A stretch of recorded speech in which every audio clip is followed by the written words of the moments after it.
Un museo en Holanda había recibido una pintura de Vincent Van Gogh de otro museo para poder mostrarlo a la gente. Pero a causa de esta crisis de COVID-19 tuvieron que cerrar las puertas. Pues eso no paró un individuo que entró al museo el lunes del 30 de marzo de este año a las 3:15 de la mañana. Un hombre entró con un martillo, quebrando la puerta de entrar, quebrando otra puerta, y robó esa pintura. Esa pintura no era tan grande, mide como 10 pulgadas alta, 22 pulgadas de ancho. Y lo que se puede ver en la cámara, en el video, es que esta persona lo enrolló y salió antes de que pudiera venir las autoridades. Pues, ¿cómo es que algo así puede pasar? ¿Cómo es, por un lado, que alguien puede decidir robar algo tan valoroso?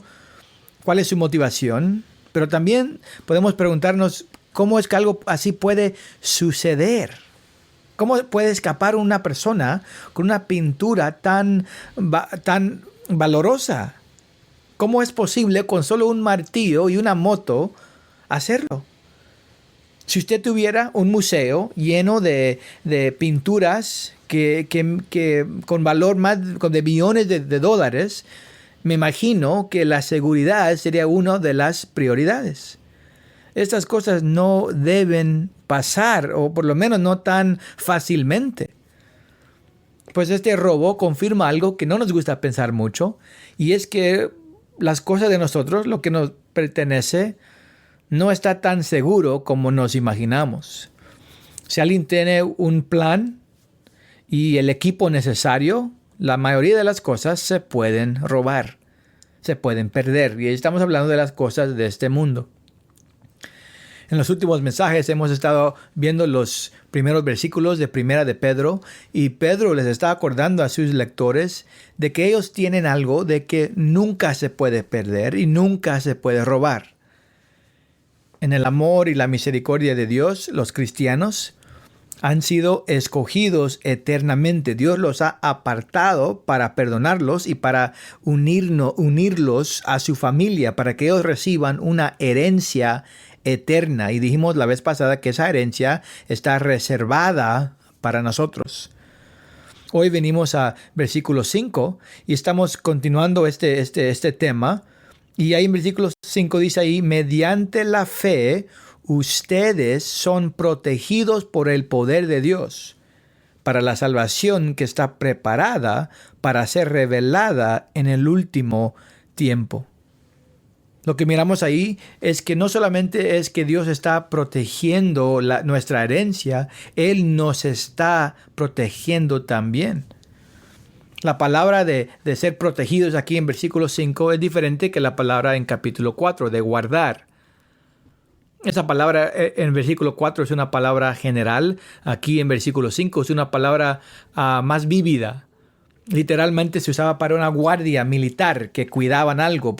Se usaba para uno encarcelado esperando su juicio. Y se usaba para soldados guardando una ciudad, tal vez para proteger la ciudad desde los enemigos, o tal vez para que alguien no se pudiera escapar. De todos modos, esta palabra habla de un cuidado, una protección cuidadosa y con poder. Pues nos dice que nosotros, quienes hemos confiado en la muerte y en la resurrección de Jesús para el perdón del pecado, nosotros quienes hemos clamado por misericordia a través de nuestro arrepentimiento y nuestra fe, nosotros estamos protegidos. Y versículo 5 describe para nosotros 3 atributos de esa protección. Lo primero que miramos aquí en este versículo es el poder detrás de nuestra protección, el poder de nuestra protección. ¿Quién es el quien nos protege? Obviamente es Dios. Eso no era un mensaje nuevo para la audiencia original de Pedro. Pero aquí Pedro no conecta la protección de Dios con un amor de Dios, sino que lo conecta con su poder. Dice ahí: somos protegidos por el poder de Dios. Él quiere que nos enfoquemos únicamente en ese atributo de Dios. No hay poder más grande que el poder de Dios, ¿no? ninguno puede hacer lo que Él hace. Dios fue el quien creó el mundo, Él es el quien sostiene el mundo. Cualquier cosa que se puede descubrir con la ciencia es un recuerdo del poder de Dios en este mundo. Él lo hizo posible. Cada hecho de poder por un gobierno, por un ejército, es un recuerdo de aquel que tiene poder supremo. La Biblia nos dice que cada persona, viva o muerte, y cada ser angélico está bajo el poder de Dios. Y el poder último de Dios para triunfar sobre el pecado, sobre la muerte, Él lo demostró en la muerte y en la resurrección de Cristo Jesús. Esa resurrección fue una demostración de la victoria de Dios sobre Satanás, sobre los demonios y sobre el pecado. Cuando nos enfocamos en el poder de Dios, nos recordamos de que no importa lo que nos está pasando en esta vida, nuestro estado espiritual y nuestro futuro eterno no se puede cambiar. Nosotros estamos protegidos por el Dios, quien es todopoderoso. Hablando de esa protección eterna, Jesús dijo esto. Juan capítulo 10. Hablando de cristianos, yo les doy vida eterna y jamás perecerán. Y nadie las arrebatará de mi mano. Mi Padre, que me las dio, es mayor que todos. Y nadie las puede arrebatar de la mano del Padre. Yo y el Padre somos uno. Pues he oído gente responder a esa verdad en decir, pues es cierto, ninguno nos puede quitar de la mano de Dios, pero una persona puede de su propio deseo salirse de la mano de Dios. Es decir, esa persona ha negado la fe. ¿Cuál es la respuesta bíblica? ¿Es posible que alguien que es salvo, es posible que esa persona deshaga su salvación? La respuesta bíblica es que no. Y es lo que vamos a ver en este segundo punto. Después de demostrarnos el poder detrás de nuestra protección, Pedro ahora nos habla de los medios de nuestra protección.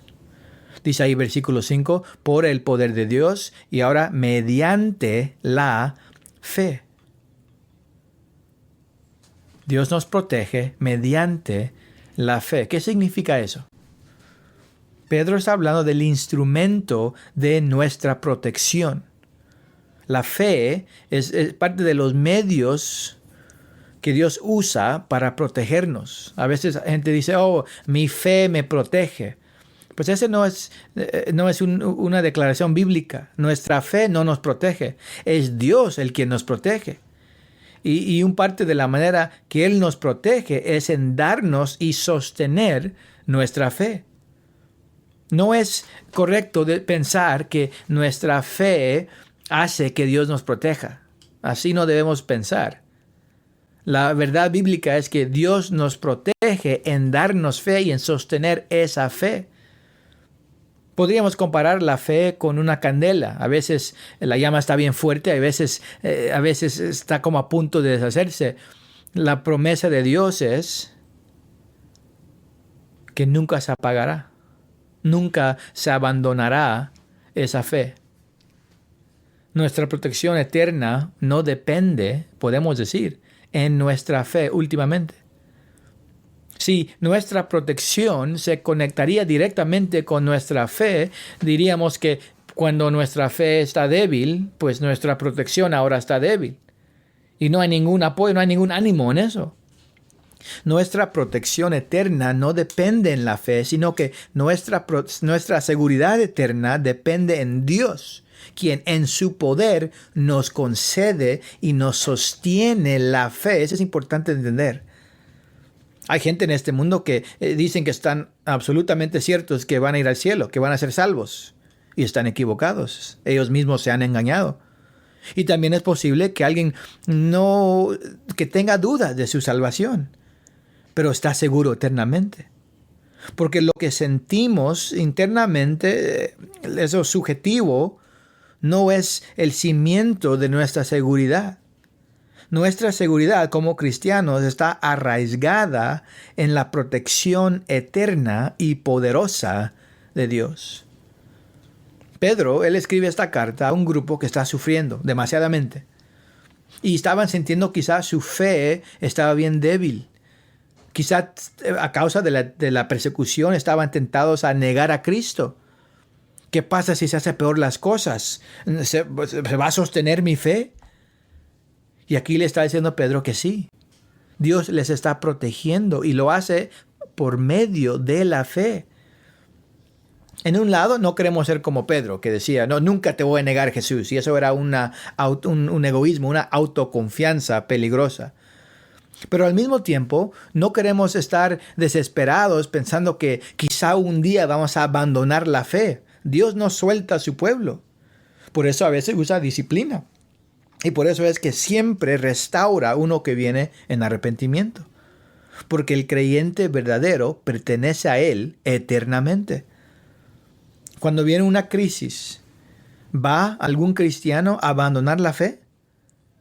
Hablando de ese tema, Jesús describió 4 diferentes tipos de tierra en Mateo 13. Dice así: y aquel en quien se sembró la semilla en pedregales, este es el que oye la palabra y enseguida la recibe con gozo.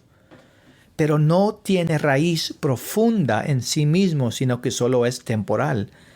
Y cuando por causa de la palabra viene la aflicción o la persecución, enseguida se aparta de ella. Pues Jesús usó esa parábola para ilustrar cómo se mira la fe falsa. Los creyentes falsos abandonarán la fe, pero el corazón regenerado, esa tierra buena, será salva eternamente. Es imposible que alguien que pertenece a Cristo abandone la fe completamente. Como cristianos vamos a caer a veces, vamos a perder unas batallas, pero no podemos, jamás vamos a últimamente separarnos de la fe. Aquellos quienes se separan de la fe, tal como Judas en la Biblia, solo están demostrando de que no eran creyentes genuinos desde el principio. De esto está hablando el apóstol Juan en 1 de Juan 2:19. Dice ahí, salieron de nosotros. Pero en realidad no eran de nosotros, porque si hubieran sido de nosotros, habrían permanecido con nosotros. Pero salieron, a fin de que se manifestara que no todos son de nosotros. Los creyentes verdaderos tendrán su fe sostenida. Y eso no pasa porque nosotros somos más poderosos o más determinados. Eso pasa porque el Dios Todopoderoso es el quien nos sostiene. Últimamente, la fe es un regalo, es un don de Dios. Él nos ha dado la fe. Y Él es el quien la sostiene. Un pasaje que muchos ya conocen, Efesios 2:8, dice, porque por gracia ustedes han sido salvados por medio de la fe. Y esto no procede de ustedes, sino que es don de Dios. Esto, al final del versículo, creo que está hablando de todo. La gracia de Dios y la fe que nosotros tenemos, todo es don de Dios. También tenemos el versículo Filipenses 1:29. Pablo está hablando a una iglesia sufriendo y les dice, porque a ustedes se les ha concedido, por amor de Cristo, no solo creer en Él, sino también sufrir por Él. Esta iglesia había recibido la oportunidad de sufrir por Cristo. Y eso es lo que les fue concedido. Era una extensión del hecho de que ya habían recibido la habilidad de creer en Él en primer lugar. Es algo que ellos recibieron la fe y recibieron esta oportunidad de sufrir por su fe. Dios es el quien da la fe y Él no lo quita. A veces esto se habla como la doctrina de la seguridad eterna o la doctrina de la perseverancia. Un creyente verdadero es eternamente salvo por Dios, seguro. Y Dios produce en esa persona una fe perseverante. Esa doctrina nos debería llenar de confianza, nos debería fortalecer la fe en tiempos difíciles. A veces vamos a fallar, Pero nunca vamos a perder la fe completamente si pertenecemos a Cristo. Él nos sostiene. Estamos protegidos por el poder de Dios y estamos protegidos por medio de la fe. Terminemos este tiempo con el último aspecto de nuestra protección. Ya vimos el poder de la protección, ya vimos los medios de la protección y ahora terminando aquí al final de versículo 5 vamos a ver el resultado de la protección, el resultado de nuestra protección. Primera de Pedro 1:5 termina diciendo que nosotros estamos protegidos para la salvación que está preparada para ser revelada en el último tiempo. Pues obviamente ahí él está hablando de un aspecto futuro de nuestra salvación. No está hablando de el momento que fuimos salvos, porque eso está en el pasado y ya pasó. Aquí él está hablando de nuestra salvación futura, o es decir, nuestra glorificación. Hemos hablado de eso en los mensajes anteriores. Un día vamos a estar libres de este cuerpo. Vamos a estar reunidos con Cristo. Y cuando Cristo regrese, vamos a recibir un cuerpo resucitado. Y vamos a reinar con Él sobre una nueva tierra. En versículo 4, Pedro dijo que Él lo llamó nuestra herencia. Y aquí en versículo 5, Pedro enfatiza el hecho de que ya está lista. Ya casi nos toca. Ese es el resultado, ese es el fin, esa es la meta. Versículo 9 dice que la salvación de nuestras almas es el resultado de nuestra fe. Esa salvación ya está lista. Cuando Jesús murió, Él dijo, consumado es, se acabó, terminó el plan de Dios y luego resucitó. Después de resucitar, Él pasó tiempo enseñando a sus discípulos acerca del reino de Dios y ellos lo esperaban en cualquier momento. Ellos lo esperaban, tal vez que iba a pasar en su propia vida. Eso era la esperanza de Pablo. Si uno lee, por ejemplo, en Primera de Tesalonicenses, él habla del rapto y él esperaba que iba a venir en su vida. Es lo que quería. Muchas veces cuando empezamos a pensar o a hablar de la escatología, que es el estudio de los tiempos finales, mucha gente se pone un poco incómoda, ¿no? Es algo que aprendemos mucho en las iglesias y hay desacuerdo acerca de cuándo va a pasar las cosas. Pero si uno estudia la Biblia y estudia los pasajes que hablan del fin, lo que uno encuentra, hablando especialmente del rapto, es que la Biblia enseña un rapto inminente. Inminente es decir, que puede pasar en cualquier tiempo. Cristo puede regresar para su pueblo en cualquier tiempo y luego empieza todo lo que leímos en Apocalipsis 4 hasta el fin. Hay gente que mira lo que está pasando en el mundo y dice, estaremos en los tiempos finales, ¿qué va a pasar? Ya viene la tribulación, ya viene todo eso horrible que leímos a veces en Apocalipsis 4 hasta el 19. Pues la respuesta bíblica es, yo no sé, pero si usted confía en Cristo, no va a estar aquí. Si usted ya ha rendido su vida a Cristo Jesús, si usted ha renunciado a su pecado y ha confiado completamente, únicamente en el sacrificio de Jesús en la cruz, usted no va a ser parte de eso. En la Biblia, cuando miramos la respuesta de un hijo de Dios al fin de este mundo, nunca miramos que un cristiano diga, oh Dios, por favor, todavía no. La respuesta de un creyente es, ven, Señor Jesús. La respuesta es gratitud, es gozo, es alivio, es adoración. Este es el final de la carrera. Esto es lo que desde el momento que venimos a la fe hemos estado moviendo y esperando hasta este momento. Y es lo que Dios ha garantizado para nosotros pronto. Todo ya está listo. Lo único que estamos esperando es que podríamos ver a Jesús. Y luego toda esta vida va a ser algo del pasado. Pienso yo en cómo se siente un niño cuando era niño esperando la cena. Le decía a mi mamá, mami, ya está lista la cena. Y a veces decía, no, todavía no. Pero luego, con tiempo, ella nos gritaba, ya está lista la cena, todo ya está listo. Y si yo me iba corriendo a la mesa, no había comida. Pues, ¿por qué no? Y todo ya se cocinó. Todo ya estaba listo, lo que faltaba era servirla. Y yo necesitaba ser paciente, todo ya está preparado pero falta ser puesto en la mesa. Creo que es una buena analogía para nuestra vida. Nuestra salvación ya está lista, ya se acabó. Dios ya tiene todo listo. Su plan, no hay nada más que Él está esperando hacer antes de que venga Cristo para su pueblo. Pero nosotros estamos esperando para que Él nos traiga esa salvación.